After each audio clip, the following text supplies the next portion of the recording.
আসসালামু আলাইকুম। প্রিয় দর্শক, অন্য মঞ্চের আলোচনায় আমাদের আজকের অতিথি, আপনাকে আমাদের এই অনুষ্ঠানে স্বাগত জানাচ্ছি। মনোজ দাসের প্রীতি ও শুভেচ্ছা। আপনারা থাম্বনেল দেখেই বুঝতে পেরেছেন কিংবা টাইটেল দেখে যে বাংলাদেশ সেনাবাহিনীর ইসলামীকরণ অত্যন্ত দ্রুত গতিতে এগিয়ে চলেছে।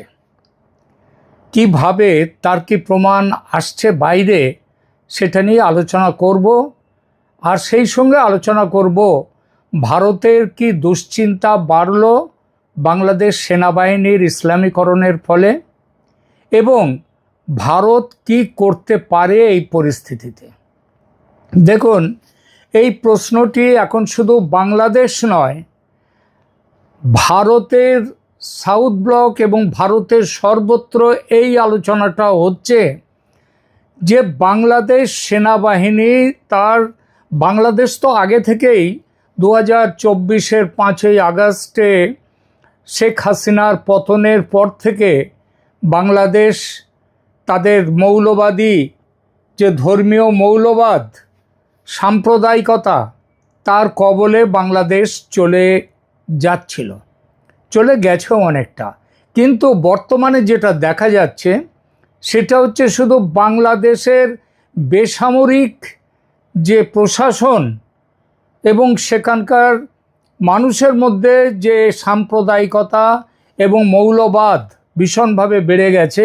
শুধু সেটাই নয়, বাংলাদেশ সেনাবাহিনী, যে বাহিনীকে আগে বলা হতো বাংলাদেশ সেনাবাহিনী খুব প্রফেশনাল, সেই তাদের মধ্যেও এখনও দেখা যাচ্ছে যে তাদের মধ্যেও এই যে সাম্প্রদায়িকতা এবং ইসলামীকরণ সেটা অত্যন্ত দ্রুত বেড়ে গেছে এবং ভীষণভাবে বাড়ছে।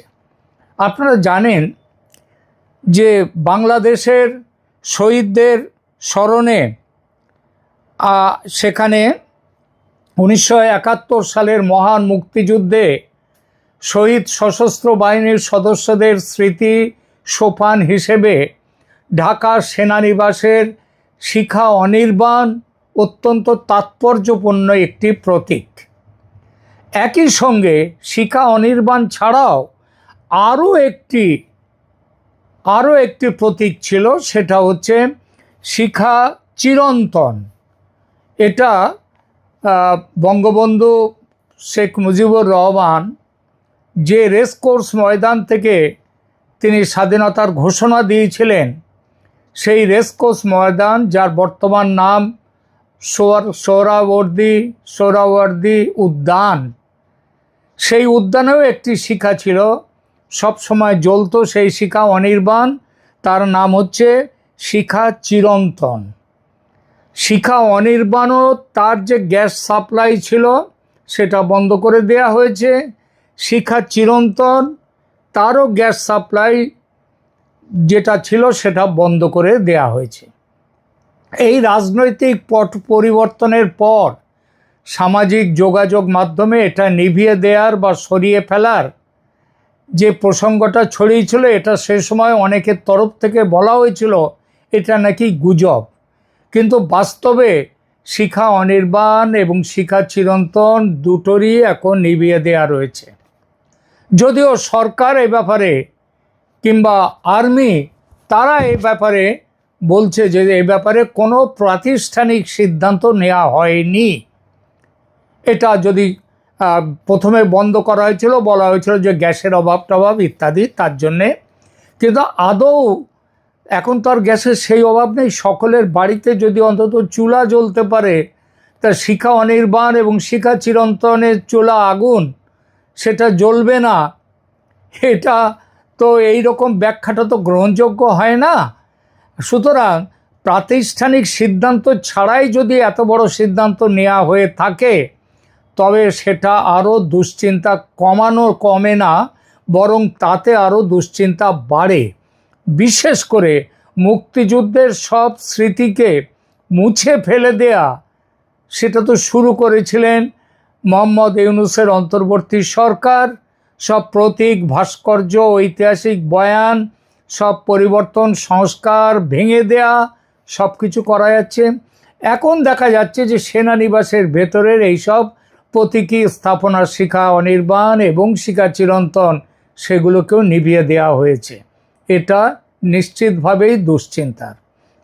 দ্বিতীয় যে দুশ্চিন্তার খবরটা বাংলাদেশ থেকে আসছে, সেটা হচ্ছে বাংলাদেশ সেনাবাহিনীর মূল রণধ্বনি বা স্লোগান, যেমন ভারতীয় সেনার আছে জয় হিন্দ, ভারতীয় সেনা জয় শ্রীরাম বলে না, বন্দে মাতরমও নয়, তাদের যে স্লোগান হলো সেটা হচ্ছে জয় হিন্দ। বাংলাদেশেও এটা ছিল, এই স্লোগান ছিল মূল রণধ্বনি, সেটা ছিল জয় বাংলা। আগে জয় বাংলাদেশ, আগে ছিল জয় বাংলা, পরবর্তী সময়ে এটা জয় বাংলাদেশ হয়েছে। তবে সাম্প্রতিক সময়ে দেখা যাচ্ছে কিছু ভিডিও বা সামাজিক যোগাযোগ মাধ্যমের ফুটেজে আসছে সাধারণ সৈনিক বা জুনিয়র কর্মকর্তাদের এক অংশ তারা ড্রিল বা ব্যারাকে ধর্মীয় স্লোগান দিচ্ছে। যখন ড্রিল করছে এবং সেগুলো প্রকাশ্যে দিচ্ছে, এমন নয় যে অপ্রকাশ্যে, তারা প্রকাশ্যে স্লোগান দিচ্ছে নারায়ে তাকবীর আল্লাহু আকবর, এইটা ব্যবহার করছেন। এই ব্যাপারেও খবর পাচ্ছি যে এরকম কোনো প্রাতিষ্ঠানিক নির্দেশ নেই। মানে বাংলা জয় বাংলাদেশ কিংবা জয় বাংলা বা জয় বাংলাদেশ পরিবর্তন করে নারায়ে তাকবীর দেওয়ার স্লোগান দেওয়ার কোনো নির্দেশ নাকি প্রাতিষ্ঠানিকভাবে দেওয়া হয়নি। সুতরাং এটিকে সেনাবাহিনীর প্রাতিষ্ঠানিক বা আনুষ্ঠানিক রূপান্তর বললে ভুল করা হবে। কিন্তু ভুল করলেও এটা তো বাস্তব। অনেকে বলছেন যে সামাজিক ও রাজনৈতিক পরিবর্তনের একটা প্রতিচ্ছবি যেটা 2024-এর পর থেকে দেখা যাচ্ছে, সেইটাই হচ্ছে সেনাবাহিনী। তারা তো জনগণের একটা অংশ, সুতরাং তাদের মধ্যে ধর্মীয় পরিচিতির বহিঃপ্রকাশ ঘটছে। কিন্তু এটা তো কোনো ব্যাখ্যা হতে পারে না। সেনাবাহিনী তারা একটা কি বলবো, তারা একটা সংগঠিত একটা বাহিনী, শৃঙ্খলাবদ্ধ বাহিনী। তাদের ড্রিল বা কুচকাওয়াজে তিনি বাড়ির বাইরে, তিনি অন্য সময় তিনি নারায়ে তাকবীর বলতেই পারেন, কিন্তু ড্রিলের মধ্যে এসে, কুচকাওয়াজে এসে নারায়ে তাকবীর বলবেন, এটা কখনোই গ্রহণযোগ্য হতে পারে না। এটা দুটো ব্যাপার দেখা গেল। তৃতীয় যে ব্যাপার, আরেকটি ব্যাপারে আসছে, ইসলামের 4 জন খলিফা, হজরত আবু বকর, হজরত ওমর, হজরত ওসমান এবং হজরত আলী, এদের 4 জনের নামে 4টি সেনা ডিভিশন বাংলাদেশে তৈরি হয়ে গেছে ইতিমধ্যে তৈরি হয়ে গেছে। এবং আরও 2টো বাহিনী, যেটা নারী বাহিনী, নারীদের নামে স্ত্রী ও কন্যাদের, তারা সেটা কি হবে, সেটা হচ্ছে হজরত মুহাম্মদের তার স্ত্রী আয়েশা এবং কন্যা ফাতিমার নামে বাংলাদেশ সেনাবাহিনীতে 2টো নারী বাহিনী গঠন করা হবে, সেই সিদ্ধান্তও নেওয়া হয়ে গেছে। আবার এখানেও খবর পাওয়া যাচ্ছে এই ধরনের কোনো প্রাতিষ্ঠানিক সিদ্ধান্ত নেওয়া হয়নি। দেখুন, বাংলাদেশ সেনাবাহিনীতে ঐতিহাসিকভাবে রেজিমেন্ট বা ব্যাটালিয়নের নামকরণ করা হতো এতদিন ভৌগোলিক অবস্থান দেখে, যেমন east Bengal regiment, Bangladesh infantry regiment ইত্যাদি, অথবা সামরিক কার্যকারিতার ওপর ভিত্তি করে, যেমন গোলন্দাজ বাহিনী, সাজোয়া বাহিনী, ইঞ্জিনিয়ারিং বা প্রকৌশল বাহিনী। তবে অতীতে দেখা গেছে কিছু নির্দিষ্ট সেনানিবাস বা ঘাঁটির নাম ঐতিহাসিক ব্যক্তিত্বদের নামে করা হয়েছে। ঐতিহাসিক ব্যক্তিত্ব, ধর্মীয় ব্যক্তিত্ব নয়, তাদের নামে রাখা হয়েছে। মুক্তিযুদ্ধের যারা বীর শ্রেষ্ঠ পুরস্কার পেয়েছেন তাদের নামেও রাখা হয়েছে। কিন্তু এবার যেভাবে খলিফাদের নামে এবং আয়েশা ও ফাতিমার নামে রেজিমেন্ট খোলার সিদ্ধান্ত হয়েছে, সেটাকে যদি কেউ বাহিনীর ইসলামীকরণ বলেন, তাহলে কি ভুল কিছু বলবেন? অনেকেই বলছেন এই যে ইসলামীকরণ হচ্ছে পাকিস্তান সেনাবাহিনী, এই বাংলাদেশ সেনাবাহিনীর, এর সঙ্গে তুলনীয় ইরানের ইসলামিক রেভলিউশনারি গার্ড কর্পস এবং পাকিস্তানের সেনাবাহিনীর। প্রথমে ইরানের মডেলের, আমি মনে করি না যে ইরানের মডেলের সাথে এর কোনো যোগ আছে, ইরানে কি আছে? ইরানে দুটি সমান্তরাল সামরিক বাহিনী রয়েছে। একটা প্রথাগত সেনাবাহিনী, তার নাম আরটিএস, আর যারা দেশ রক্ষা করে, এবং অন্যটি হচ্ছে আইআরজিসি, পাসদারান, যারা সরাসরি সে দেশের সর্বোচ্চ ধর্মীয় নেতার, সুপ্রিম লিডারের অধীনে কাজ করে এবং ইসলামিক শাসন ব্যবস্থা রক্ষা করার জন্য তাদের তৈরি করা হয়েছে। মানে দেশ রক্ষার জন্য একটা বাহিনী, সাধারণ সেনা, আর একটা হচ্ছে তাদের ইসলামী যে প্রজাতন্ত্র সেটা রক্ষা, শাসন ব্যবস্থা রক্ষা করার জন্য। বাংলাদেশে এমন কোনো সমান্তরাল বা ধর্মীয় সামরিক বাহিনী নেই। বাংলাদেশ সেনাবাহিনী একটি একক, পেশাদার এবং প্রথাগত প্রতিরক্ষা বাহিনী ছিল, যা সংবিধান এবং প্রতিরক্ষা মন্ত্রণালয়ের অধীনে কাজ করে। কিন্তু তা সত্ত্বেও এই যে জিনিসটা করা হচ্ছে, সে প্রতিরক্ষা মন্ত্রণালয়ের অধীনে কাজ করলেও বোঝা যাচ্ছে যে প্রতিরক্ষা মন্ত্রণালয় তারাও সামরিক বাহিনীকে ধর্মীয় জামা পরাতে ব্যস্ত এখন। সুতরাং এখনও ইরানের মতো জায়গায় পৌঁছতে কয়েক দশক লাগবে, কিন্তু তাদের ইরানের পথে চলাটা শুরু করে দিয়েছে। পাকিস্তানের সামরিক মডেলের সেটা কীরকম দেখুন। 1971 সালের পর, বিশেষ করে 1970-এর দশকে জেনারেল জিয়াউল হকের আমলে পাকিস্তান সেনাবাহিনীর প্রাতিষ্ঠানিক ইসলামীকরণ করা হয়। তারা একেবারে পরিষ্কারভাবে ইসলামীকরণ করে দেয়। তাদের মূল নীতি বা মোটো সেটা কি বলা হয়েছে?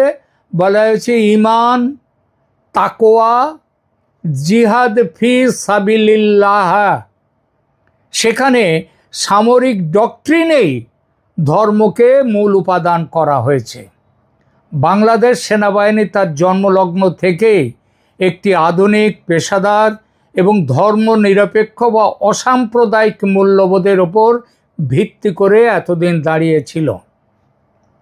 ক্যাডেটদের শপথ বা ব্যারাকে ধর্মীয় শিক্ষা, ইসলাম, হিন্দু, বৌদ্ধ, খ্রিস্টান সবার জন্যে নিজ নিজ ধর্মাচরণ, ধর্মশিক্ষার ব্যবস্থা রয়েছে।